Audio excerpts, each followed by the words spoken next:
Hey there, friends. Welcome to another installment of Strange Planet, and it is a far stranger planet than we can possibly comprehend.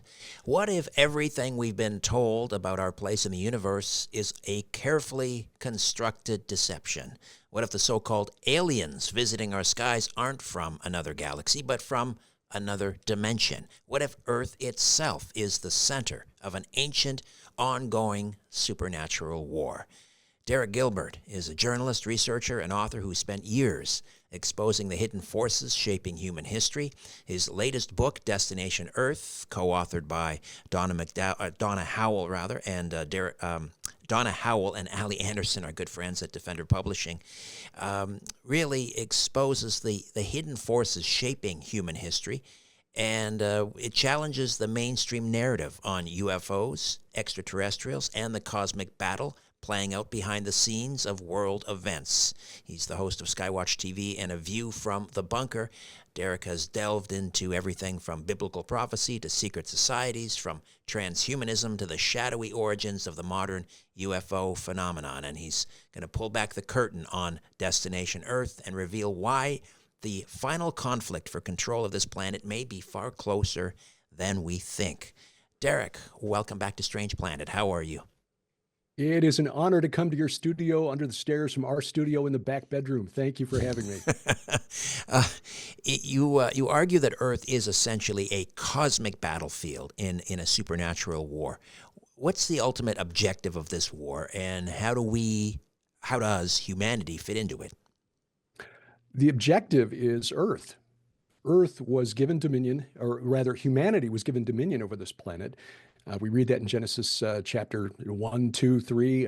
Adam and Eve were said, go forth and multiply, be fruitful and multiply, take dominion over the earth, which some have interpreted to mean that we're supposed to dominate everything and just exploit the earth for all of its natural resources. I don't think that's what it means at all. We are God's imagers on earth, as the late Dr. Michael Heiser used to say in Genesis 1, verse 26, when God says, let us make man in our image. That does not mean that God is a biped, a humanoid biped standing about 6 feet tall. What it means is we are his image bearers. We are his moral agents on this planet. So we are the ones who represent him. We are essentially his ambassadors on this earth. And that applies to all of us, regardless of our cognitive abilities, our physical abilities, or limitations, whatever they may be. We are God's image bearers. There are clearly other entities that occupy reality. We've been visited by them since the beginning. The Nakash, the serpent in the garden, other entities that have interacted with humanity over the centuries, over the millennia, but they were created for a different domain. This is why the Apostle Jude, in his short letter, writes about the angels who kept not their first estate. They left their proper dwelling. This is a reference to the sons of God in Genesis chapter 6, verses 1 through 4, who came to earth and saw that the daughters of men were attractive and took wives of any they chose. They weren't supposed to do that. And it was the understanding of the early church fathers that these entities, these angels, which is really too broad a term, but it's the one we're most familiar with, these angels had been delegated responsibility for overseeing humanity. Even after Adam and Eve had been ejected from the garden for their rebellion, they were, these other entities were told to kind of watch over humanity, make sure we didn't get into too much trouble. And instead, they began plotting to take dominion of the planet away from us, in part by teaching us things we weren't supposed to know, but primarily by conducting, shall we say, genetic experimentation in a very physical way, creating these hybrid giants called the Nephilim. So that appears to be the nature of this war. It is over who controls this planet that God created, called good, and then gifted to us in the natural realm, humanity. These other entities were created for call it the supernatural realm, if you will, but other dimensions. They came here, wanted to take it for themselves. So in the book, you challenge the mainstream view of UFOs and extraterrestrials. Do you believe the modern UFO phenomenon is part of this grand deception, and who or what is behind it?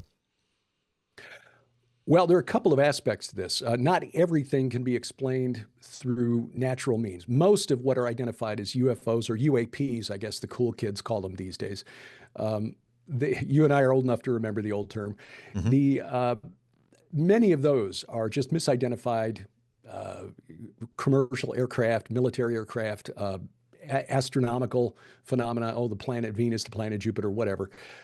But there are some that cannot be explained by those means. And so that small percentage we can identify perhaps as something intruding into our dimension from another dimension. And secular researchers like Jacques Vallée said these things appear to be not so much violating the laws of physics as just being able to operate in more dimensions than we are capable of perceiving.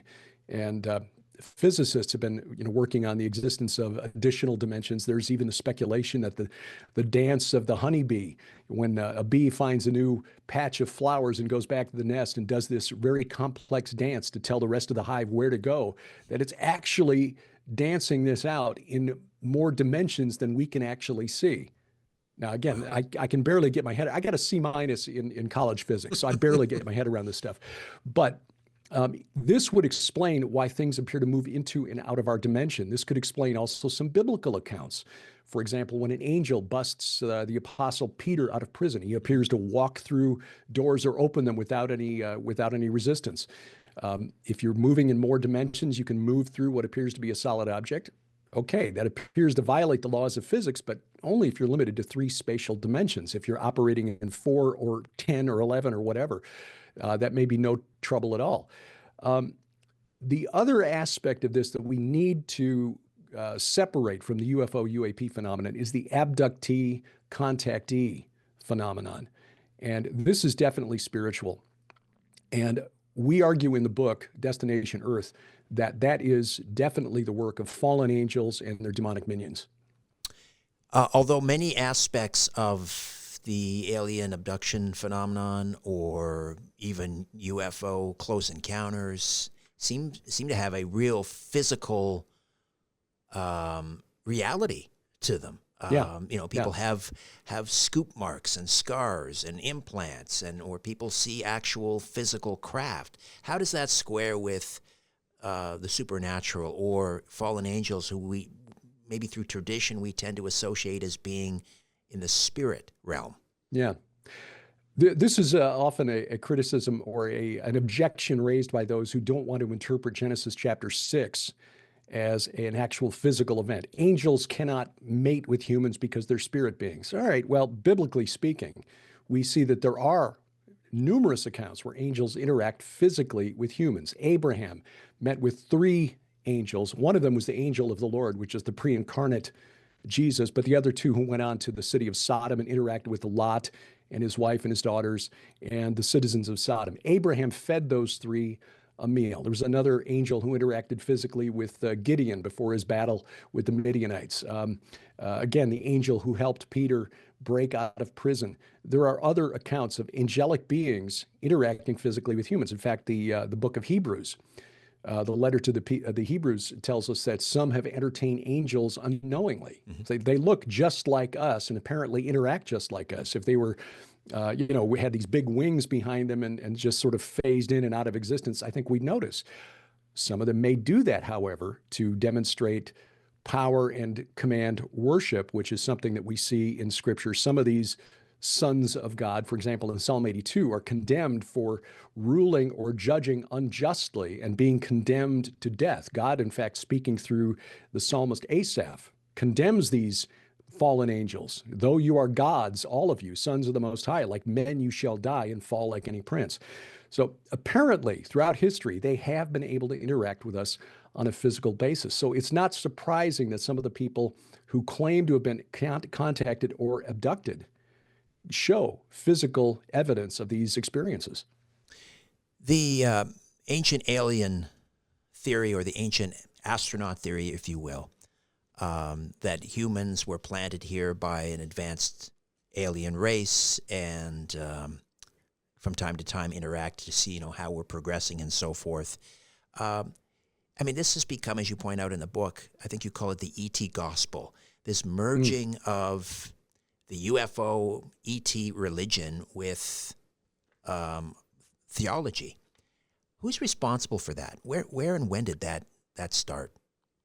Well, surprisingly, it we can trace this back. It's a strange chain, but we show the links in the chain. And I have to give credit to the researchers who did the primary research on this. I just sort of pieced the puzzle together from the work done by researchers and authors Peter Levenda and Jason Colavito, and they deserve the credit for the primary research. Levenda showed that a horror fiction author from 100 years ago named H.P. Lovecraft, Howard Phillips Lovecraft, who created the Cthulhu mythos, many stories of Gothic horror that were very influential on later horror fiction authors and filmmakers. He used the occult teachings of people like Helena Blavatsky, the founder of Theosophy, and Aleister Crowley, whose religion was called Thelema, the founder of the OTO, the Ordo Templi Orientis, sort of a Freemasonic-like secret society that was based on a religious text that he claimed he received by channeling an Egyptian god named Hur-Par-Krat, or through a spokesperson, a supernatural spokesperson called Aiwass. Interestingly, when there's no evidence that Lovecraft and Crowley, who were roughly contemporaneous, there's no evidence that they knew each other. But Lovecraft's most famous story, the Call of Cthulhu, had some very strange synchronicities with the writings of Crowley in his religious texts that he received from this ancient Egyptian god, Crowley thought. Now, from a Christian perspective, if we believe the Apostle Paul when he wrote to the church at Ephesus, we're not wrestling against human opponents, but against principalities and powers and cosmic rulers over this present darkness. In other words, supernatural entities who want to do us harm. We have to consider the possibility that Aleister Crowley, was hearing from something in the spirit realm, and that Lovecraft, either using Crowley's writings as inspiration or perhaps hearing from the same spiritual source, managed to write a story that incorporated some very interesting and highly unlikely details in the Call of Cthulhu. And I just direct people to the book, because going into the details here would really be going off into the weeds. But again, as Peter Levenda put, it's highly unlikely that the two of them would have come up with these details independently of one another without a third party somewhere guiding them in the same direction. And this was the belief of Crowley's personal assistant, Kenneth Grant, who took Crowley's magical system and developed it into something called the Typhonian tradition. A typhon was the Greek chaos monster, sort of the Greek equivalent of the Bible's Leviathan. So you've got Lovecraft with these stories, which were very influential on later authors, later filmmakers, and so forth, drawing on the work of Blavatsky, Crowley, and again, if Crowley's personal assistant Grant is correct, perhaps inspired by the same supernatural source. Lovecraft became very popular in France because of World War II, when the United States government was trying to find ways to keep soldiers during the war entertained. They would send these pulp fiction magazines over to the soldiers, which included a lot of Lovecraft's work. Lovecraft died in 1937. His work was public domain. It was cheap. They could put it in the magazine, send it to the soldiers. The French picked up on it. And a pair of French science fiction authors and magazine editors, Pauwels and Bergier by name, they took concepts that were themes in Lovecraft's work, that we humans were at the mercy of these immense, ancient, uncaring, unfeeling extraterrestrial entities who only viewed us as useful for, say, as acolytes, worship, or perhaps as lunch. And Pauwels and Bergier developed some of these themes that Lovecraft included in his stories. Megalithic structures, mysterious archaeology, and the idea that, according to Colavito, really came out of Lovecraft, the idea that humanity was the creation of these ancient extraterrestrial entities. They put it into a book called The Dawn of Magic, or Morning of the Magicians, published in 1960. It was a bestseller in Europe. And of course, when anything, whether it's the written word or film or music, really is something new and exciting and gets a lot of attention, there will be others who try to copy that work. Well, one of them was a hotel manager in Switzerland by the name of Eric von Daniken. Mm. And he basically cribbed Dawn of Magic from Powell's and Bergier into a book called Chariots of the Gods, published in 1969. In fact, he copied their work to the point, or let's say borrowed from their work to the point that he was forced under court order, essentially, or threat of court action, to acknowledge their contribution in later editions of Chariots of the Gods, which has now become the #1 selling book of archaeology, we'll put that in air quotes, of all time.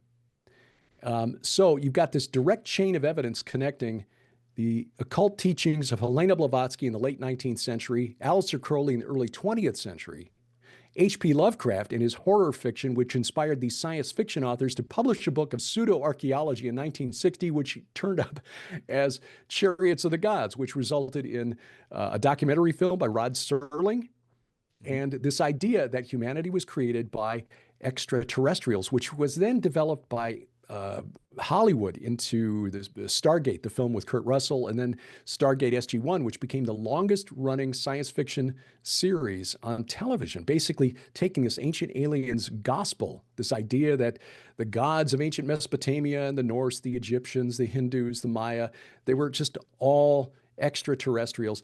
That comes from H.P. Lovecraft's imagination, or perhaps the inspiration from the spirit realm.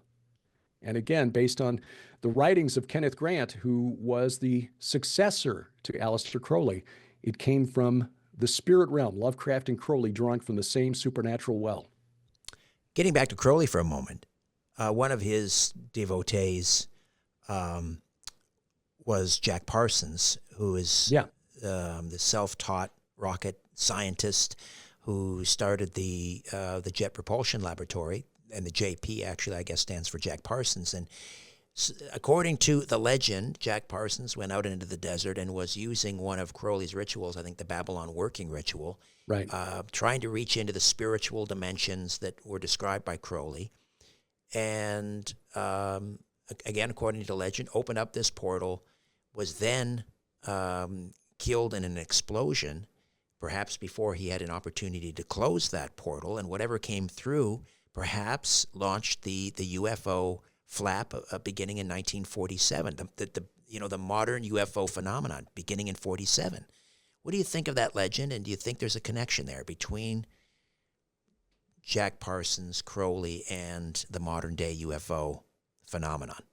We've looked at that early post-World War II period for quite a while, my wife and me, because a lot happened in 46, 47, 48. May 14th, 1948, Israel declared independence and became a state again, which from a Christian and Jewish perspective would be the fulfillment of prophecy. So you've got that going on. You've got the modern UFO phenomenon beginning with the Kenneth Arnold sightings in the Pacific Northwest and then Roswell. It was a very strange period. Of course, that was really the beginning of the atomic race. The Russians developed nuclear energy, nuclear weapons. The Cold War began. And of course, the Babylon working in the desert with Jack Parsons and L. Ron Hubbard. And they believed that they had successfully given birth to the Scarlet Woman. It was the woman prophesied in the book of Revelation to ride the beast in the end times. Crowley himself thought that Parsons and Hubbard were idiots for trying this, because apparently he thought they weren't skilled enough to know what they were doing. Did they open a portal that was not closed, and did that allow things to come through? Our friend, the late Dr. Michael Heiser, made a comment once that I think makes a lot of sense. If these entities we're supposed to be afraid of require the permission of a couple deviants performing sex rituals in the desert to get permission to come into our time-space domain, then they're pretty lame. I think, and this is one of the reasons we didn't even mention that incident in the book Sharon and I recently had published, The Gates of Hell, because we don't think that it opens something up. Our view is that the gates of hell, these portals, can be physical locations. I mean, there's a reason that Jesus walked his disciples 30 miles, a 14-hour hike back in the day in sandals across rough terrain. to stand in front of the Grotto of Pan, the cave at the base of Mount Hermon, and say, okay, the gates of hell right here will not prevail against my congregation, my church. He could have just said, look, this idea that this is literally the entrance to the netherworld, that's not how this works. That's fake news. He didn't do that. So yes, there can be fake, or there can be legitimate physical portals in this earth, but we argue that these portals are anywhere we are when we open ourselves up through asking these entities to come in and empower us. These rituals that summon the demon, as it were, they open us, make us these gates. Is there anything in the Bible or in Christian tradition that outright denies the existence of extraterrestrial civilizations elsewhere in the universe? No. And this is why I mentioned that verse right up front, Genesis 1, verse 26, let us make man in our image. If a craft legitimately from Zeta Reticuli landed on the White House lawn and stepped out and take me to your leader, Klaatu Barada Nikto, that would not shake the faith of any Christian who understands what that verse means. We as humans are created as God's image bearers on earth. Okay, this is our dominion. We are his moral agents on this earth. It could be that the Zeta Reticulum has been created to be God's moral agent on Zeta Reticuli. Now, having said that, we don't believe that there's any concrete, legitimate evidence that we have been visited by extraterrestrials. We've been visited by inhuman entities, non-human entities since the beginning, but that doesn't mean they're coming from another planet. They might tell us that they're coming from another planet, but the question you have to ask is, how do I know they're not lying? They might be trying to lie to us for some reason. What would that reason be? Well, to get us to believe that the Bible is a lie. Oh, if extraterrestrials exist, then the Bible is totally a lie. Well, no. Again, if you understand Genesis 1:26 correctly, it does not mean that. I think God would have warned us, though, if we were going to be subject to visits from extraterrestrials.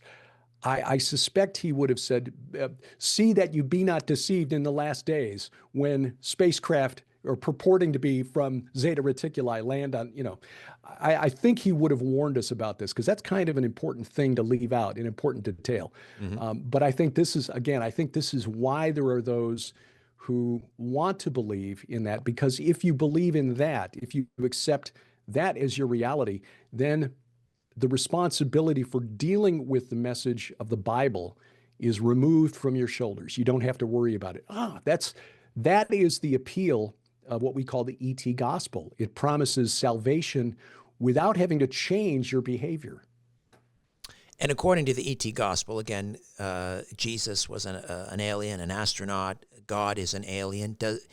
Can we find in the gospel, according to Jesus, in his own words, a rebuttal, or does he refute that theory outright? Well, no, because I think it was assumed by people in his day that that wasn't even an idea. And we kind of go through the history of this idea, the existence of entities on other planets in Destination Earth.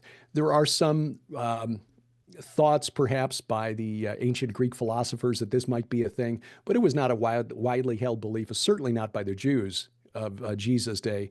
It really wasn't until you get to the time of, say, Emanuel Swedenborg in the 18th century that, and even then, he wasn't talking about the existence of extraterrestrials, other races on other planets. Swedenborg believed he was hearing from angels on other planets. And Blavatsky likewise was hearing from ascended masters on other planets. It wasn't until you really get to the early 20th century and Lovecraft that the idea of extraterrestrials, entities from other races, other species who are visiting us from other worlds, begins to take hold. And again, that's developed over the last 100 years or so into sort of received wisdom in the UFO community. So no, Jesus didn't really address this because it was not considered even it was just not in the frame of reference for anybody that he would have been speaking to in the first century. Getting back to this ET gospel, and it has become a religion practically. Is the aim to make this the official world religion?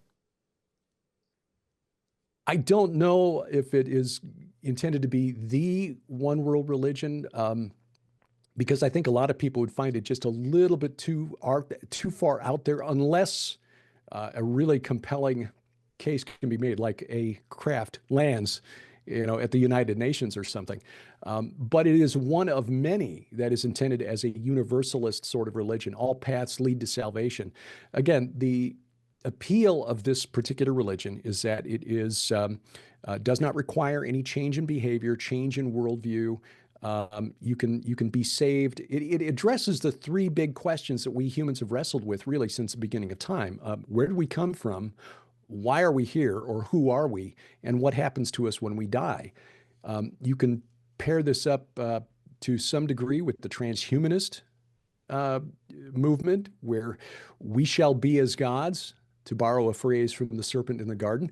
We can transcend our biology somehow, either through technology or through some gift that'll be given to us by our space brothers who will help us ascend, which was one of the plot lines in Stargate SG-1. I think it is, again, the appeal here is that it crosses all races, colors, and creeds. You too can achieve salvation, again, without having to change your behavior. And so it is certainly one that has gotten a lot of traction, in large measure thanks to Hollywood over the last 50 or 60 years.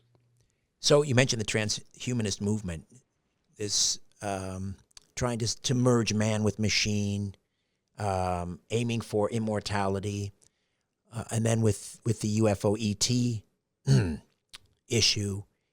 We could if we harness UFO or alien technology, we can have interstellar travel. We can achieve light speed, maybe even time travel, the end of all disease, and so forth. Is this really all an extension of that same ancient lie from the Garden of Eden? Ye shall be as gods.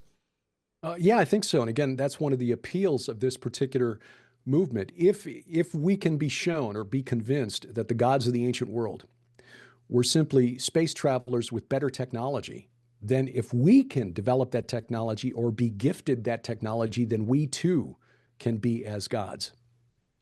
So are we being steered towards something akin to the days of Noah before the flood? Yeah, that's a really good question.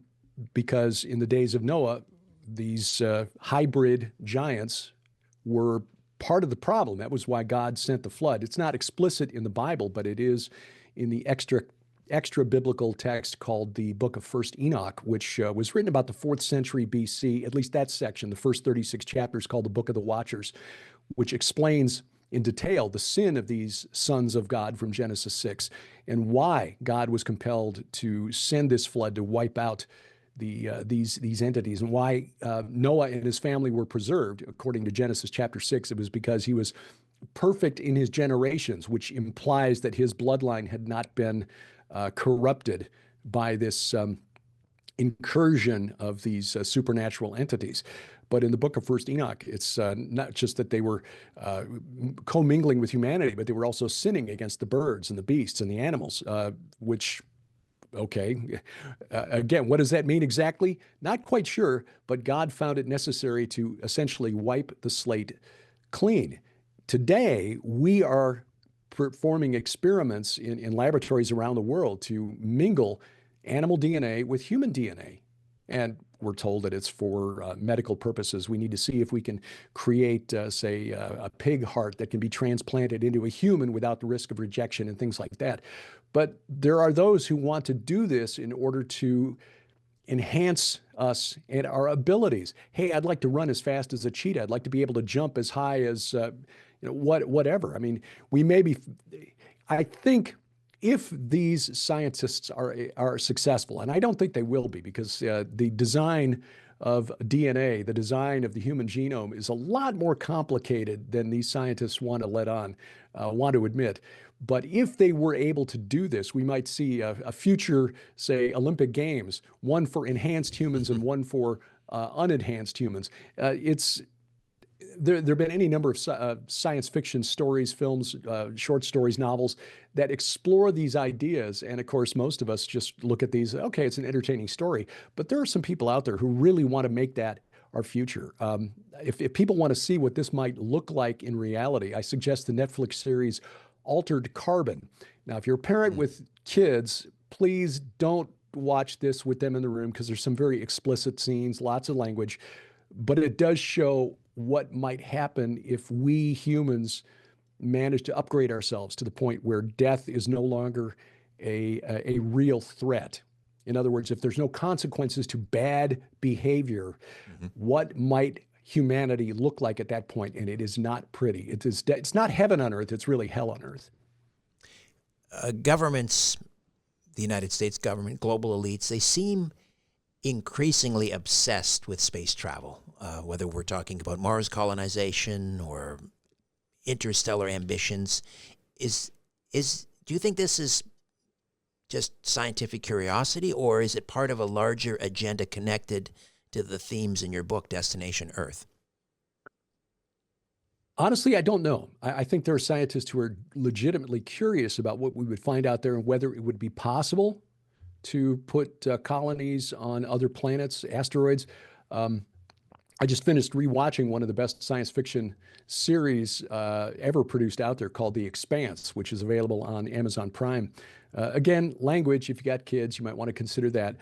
But it's sort of a hard science fiction look at what might a human civilization that's reached out to the rest of the solar system look like. But I think there's some physical obstacles to space travel and occupying other planets that we might discover make it just impractical. I mean, not to make this a theological point, but I think we may find that we humans were designed specifically to occupy planet Earth. And once we're outside the Earth, whether it's gravity or the protection we get from the radiation of the sun provided by our atmosphere, things like that, we may find that we are just not suited to survive outside of planet Earth. I mean, is there anything in the Bible sort of rule out interstellar space travel for man? I mean, the firmament, for example, we can't pass through the firmament? There are those who would argue that. I think that the flat Earth argument is taking the Bible and looking at certain parts that were, let me put it this way. When God shared with Moses the law, he was dealing with somebody who was raised in a culture that believed the earth was flat because, they didn't have the opportunity to send craft up into the atmosphere to take a look and say, hey, we're sitting on a ball. Rather than say, okay, look, I'm going to give you this law and tell you what good behavior looks like and what behavior is just absolutely forbidden. But first, I've got to school you on astrophysics. This idea that the earth is flat, that's right out. We're on a ball. Because when Moses had come down the mountain and said, okay, first of all, God says we're living on a round planet, everybody would have laughed at him. They wouldn't have listened to anything else. So God took Moses and the Israelites where they were. And so there are clearly scriptures in the Bible. There are verses in the Bible that are figurative. They're picturesque language, mountains laughing and trees clapping their hands and the rivers singing and things like this. If we're going to take the verses about the firmament being literal, and then we are going to have to say, okay, we know that these other verses are picturesque language, metaphor. So now it's not a question anymore of whether or not we take the Bible literally. It's a question of where we draw the line at what is intended as illustrative language and what is meant as literal. And that's where we draw the line. I mean, look, there are Christian astronauts for NASA who have gone up and taken pictures of the Earth and published those in books. I firmly believe we are on a ball. I understand why there are some people who argue otherwise. But to answer your question in a single word, no, the Bible does not explicitly rule out travel to other planets. But again, in the first century, and going back to the time of Moses in the 15th century BC, the concept would have been completely alien. What do you mean other planets? Those stars in the sky, that's the heavenly host. Those are the angels. The involvement of the military or the military-industrial complex and various intel agencies to control the UFO ET narrative, certainly since 1947 and perhaps before. What is their agenda? Are they being influenced? Are they trying to steer this into a certain in a certain direction as part of this deception? I think on the surface, the agenda of the intelligence community is to keep people away from asking questions about experimental craft that they don't want revealed. We go into some detail about the Benowitz affair. Paul Benowitz, who was a military contractor, his company supplied hardware to the United States military. He's down in Albuquerque, New Mexico, near Kirtland Air Force Base, and he noticed some strange behavior around Kirtland Air Force Base. Well, at the time, some of America's nuclear arsenal was there. I don't know if that's still the case, but at least during the time of Benowitz, it was.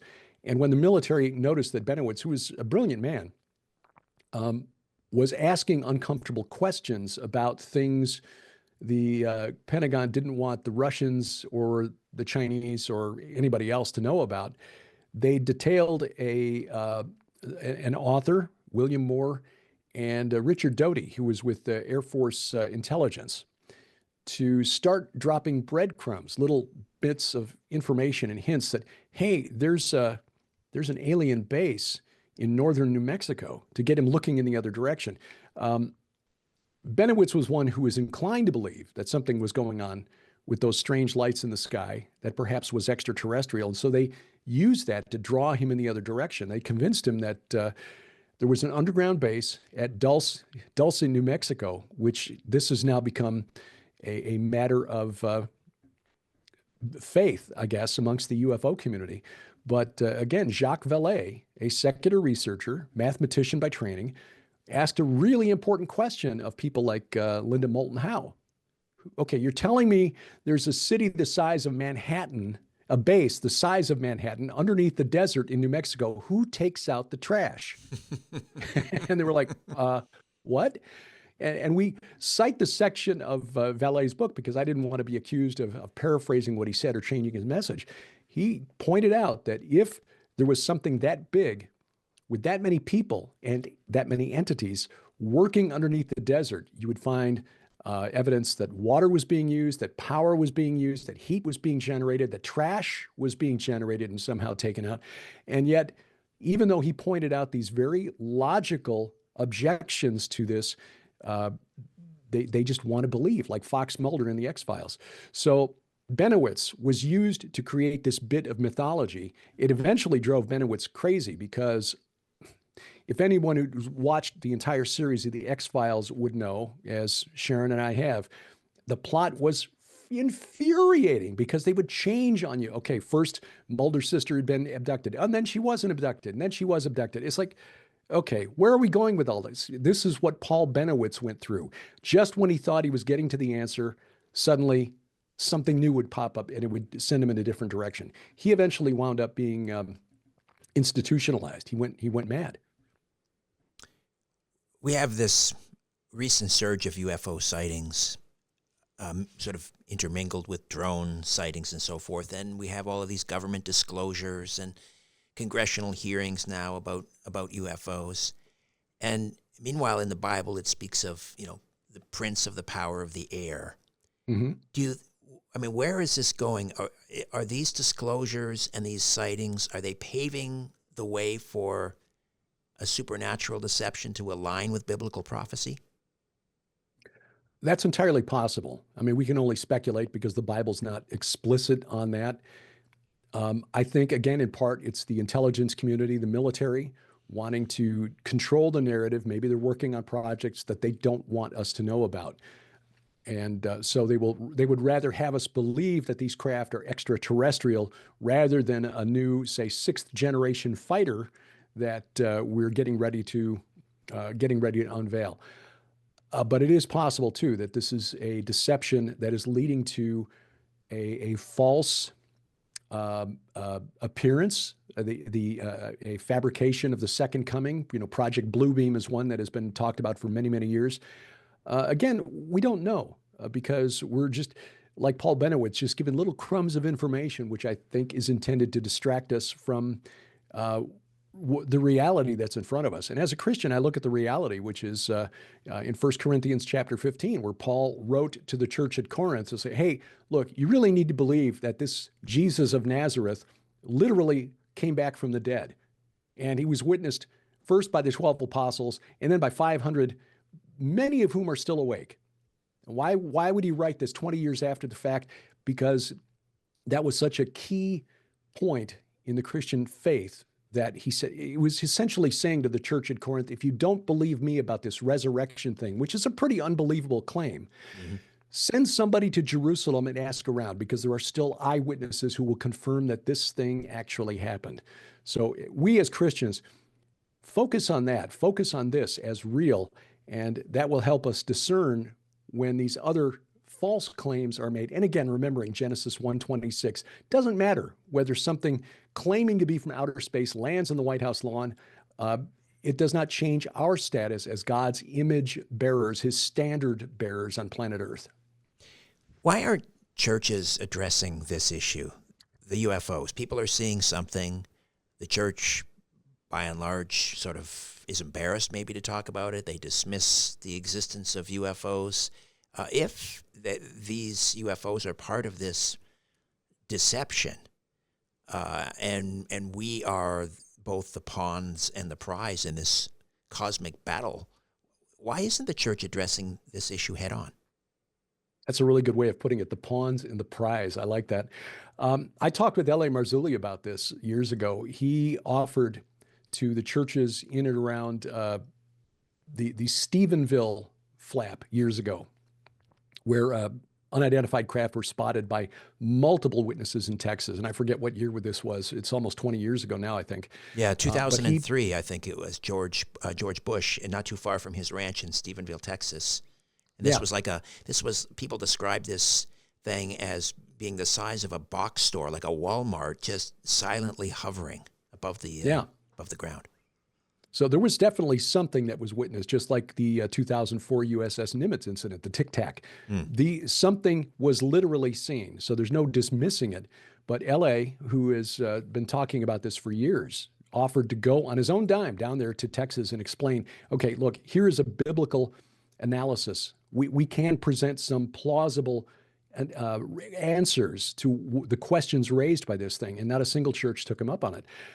I think it's because two reasons. Number one, a lot of churches don't talk about end times prophecy at all because it's weird and it can be scary, and a lot of pastors don't have the time to dig deep into it or don't want to because it might be divisive. It's like the old joke, when you ask 10 Christians their opinion of when Jesus is coming back, you get 15 different opinions.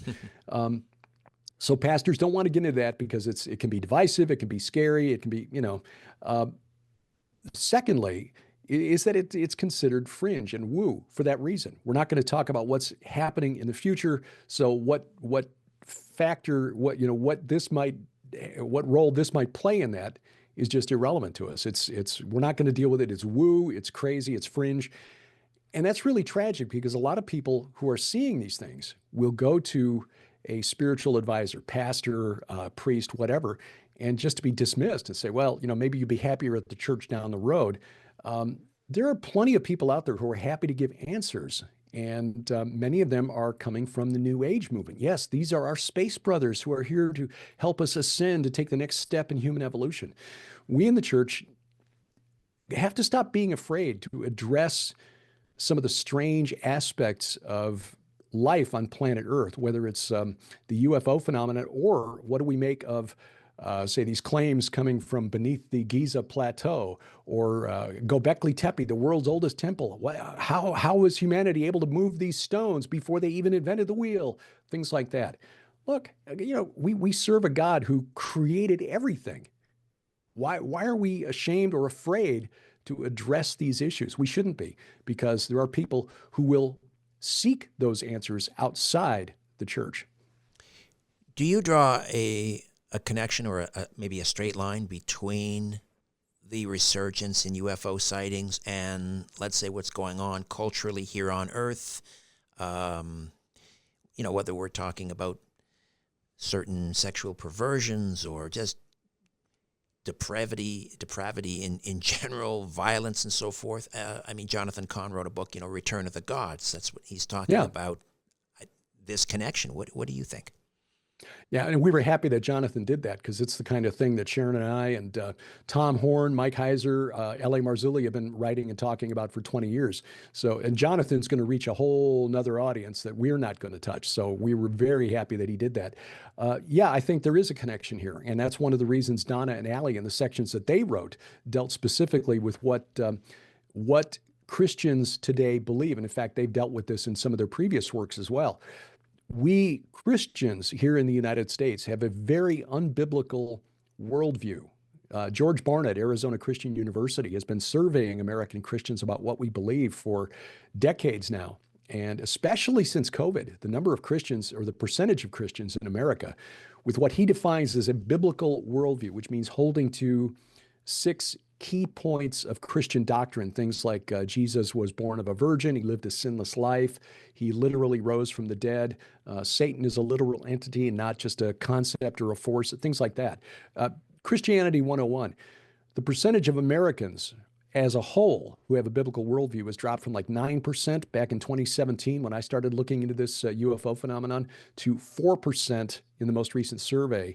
But I think it's only like 9% of American Christians, people who identify as born-again Christians, only 9%, which means we've got a lot of other non-biblical worldviews that are coming in. Our friend Josh Peck and his co-author Stephen Bankars in a book a few years back called Second Coming of the New Age found that more than half of American Christians incorporate some aspects of New Age beliefs into their worldview. And, things like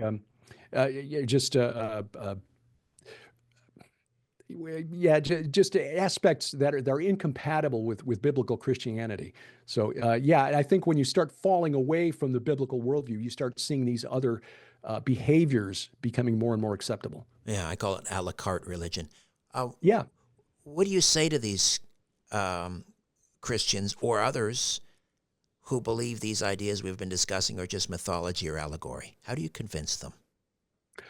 Well, I would point them to the writings of the Hebrew prophets, the apostles, and the early church fathers. They understood that the gods of the Greeks and the Romans, the Egyptians, were fallen angels, and I think they would have some words for us today. It's like, what is wrong with you?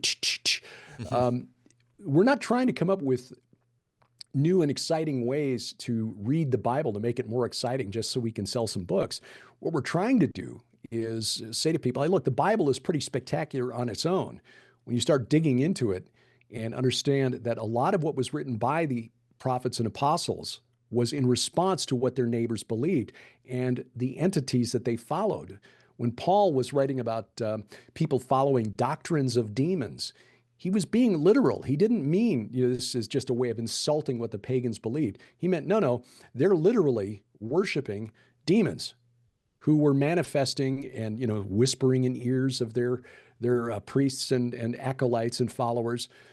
This is just a return to a biblical worldview as it was seen by the early church and by the prophets and the apostles. And I think that in what we've been digging out of the ancient texts, and God bless the archaeologists and the epigraphers, the linguists, the historians for putting all of this primary research. Sharon and me and others working as we do, we're just trying to piece these puzzle pieces together, and the picture that's emerging is really fascinating. So, if these forces, fallen angels, demons, described in Destination Earth, maybe disguised as the this UFO phenomenon, if they're working against humanity, what do we do to resist or prepare for what's coming? I mean, is there a spiritual armor we need to put on? Well, yeah, and that is described in detail in Ephesians chapter 6, beginning at verse 12, which again is Paul's warning to the church that we're not wrestling against human opponents. And then he talks about the various aspects of spiritual armor. We are not going to wield a metaphysical sword into the spirit realm to take these things down. We're not going to go out slaying demons, but through prayer and through, as Jesus said, love the Lord your God with all of your heart, all of your soul, and all of your mind, is just understanding what is coming against us and recognizing this deception that's before us. And being able to share this information with the people around us, our family members, our colleagues, our friends, our coworkers. The world appears to be going crazy. And I think it's not so much that the world is going crazy. It's just that those of us with eyes to see are going sane in a crazy world. We are recognizing the deception that's being put before us. And if we can explain to people why these things are happening, why are these people so intractable? Why are they pushing us towards World War III in Ukraine? Why do these people refuse to settle for peace? It's because there are spirit beings, principalities, powers, cosmic rulers over this present darkness, manipulating chess pieces behind the scenes in preparation for the final war, which is Armageddon. And as we have learned from, again, the works of scholars who can actually read the original languages, that word Armageddon comes from the Hebrew Har Moed, which means Mount of Assembly or Mount of the Congregation.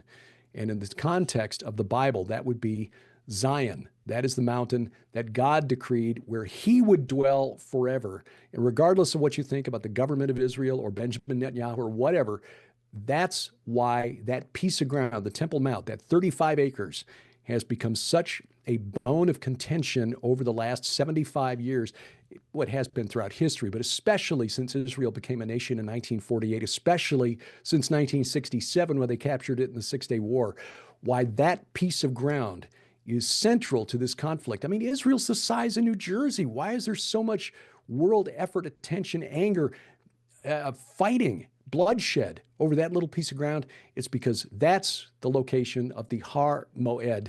And when John transliterated that into Greek, it became Armageddon. That's where that final battle will be fought, and everything is leading to that. Destination Earth. Derek, how do we get a copy? It's available at all major bookstores, of course, Amazon. It's available in paperback, Kindle, and in audiobook format as well. Fantastic. Always a pleasure. Thank you so much, Derek. Likewise. Thank you, Richard. A new Richard Syrett's Strange Planet drops every Monday, Wednesday, and Friday.